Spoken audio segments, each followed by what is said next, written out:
Today we're gonna take a look at the Blend Craft Compositor add-on by 3D Tudor.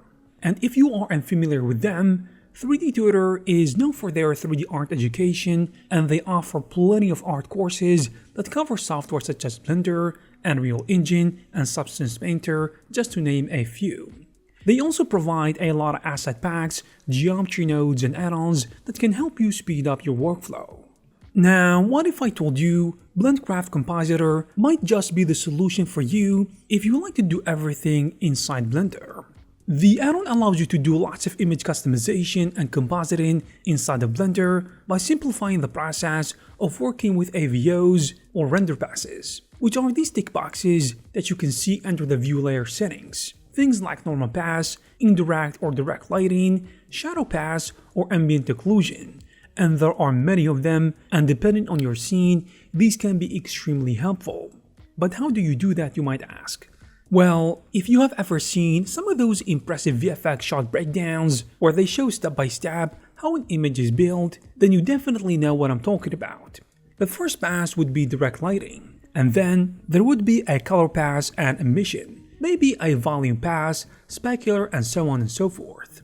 The main reason why this approach is much more reliable and time-saving is that you can control different elements of your image, and you can do that independently without needing to render the image again every single time. Not to mention the level of customization that you can get. So basically, you can think of this as a better post-processing approach, or rather, the correct post-processing approach. But now that we understand what render passes are and what they are used for, it is worth mentioning that with a bit of practice, even if you are a newbie in Blender, you can get noticeably better results using them effectively. With that in mind, let's check out the add-on. You can install the add-on like any other Blender add-on ever. Go to Edit, Preferences, Add-on, then Install, and you're good to go. But how do you access the add-on? It is not the typical 3D viewport and panel stuff, because the add-on is for post-processing. And due to this, you will have to jump to the Compositor tab, and there, under the M panel, you can see the add-on labeled 3DT Compositor. To start using it, all you have to do is to hit the Setup Compositor button, and this will set everything for you. It will first take all the needed render passes and their view layer properties, and it will take the transparent background under the render properties. But more importantly, you'll notice a new node group that is gonna allow you to use all these passes through the add-ons window. As you can see, the list of all the available passes and their controls is on the right. Now, you might have noticed that these passes can be used manually without the add-on. If you know what you're doing, you can tick those passes, create the necessary node tree, and hook these different layers together. But the add-on makes everything so much easier. I mean, take a look at this mess. In an ideal world, I don't want to deal with that. Maybe I'm exaggerating, but you get my point, hopefully. Another thing, the add-on also adds the mist pass. So if you want to control it, you can select your camera under camera properties and make sure the mist checkbox is ticked. After that, under the word properties and under the mist pass, you can adjust the start and end point of your mist, which is gonna depend on how big your scene is. Now jump back to the compositor. Slide away that compositor window because we're not gonna need it to see the nodes, since we're gonna do everything we need from the add-ons panel. Now hit the render button and let's check these controls. Also, I might have forgotten to mention this, but we are working in the image editor window, so choose render result. From the top, we got the background. You can adjust the background or the sky if your scene is an outdoor shot, and you can choose a picture from your PC.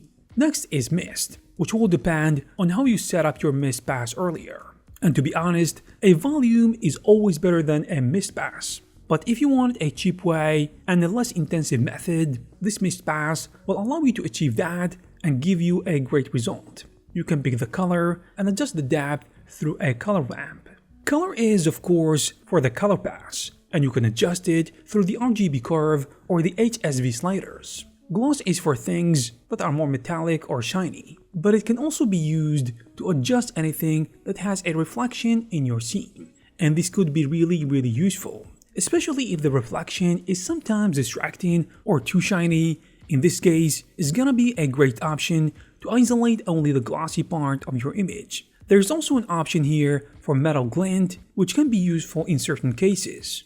Transmission is for transparent surfaces and volumes. And depending on your scene, this could be useful by adjusting, for instance, the water or glass. There is also volume, light, environment, and ambient occlusion. By now you know the drill. Each of these tabs correspond to a different pass. And at the very bottom, there are additional effect controls to fine-tune your render, including options like sharpen, anti-aliasing, and color balance, along with denoising and much more. We've also shared some feedback with the team on ways to improve the add-on, and they are looking into adding features like template saving and a reset button for a better workflow.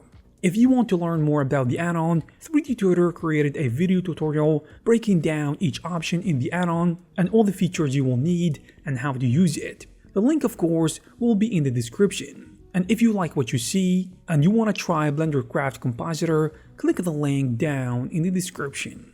I hope you guys found this video useful and informative. If you did, please give it a thumbs up. Also, please subscribe to this channel to receive more videos like this. Thank you very much for watching, and I will see you in the next one.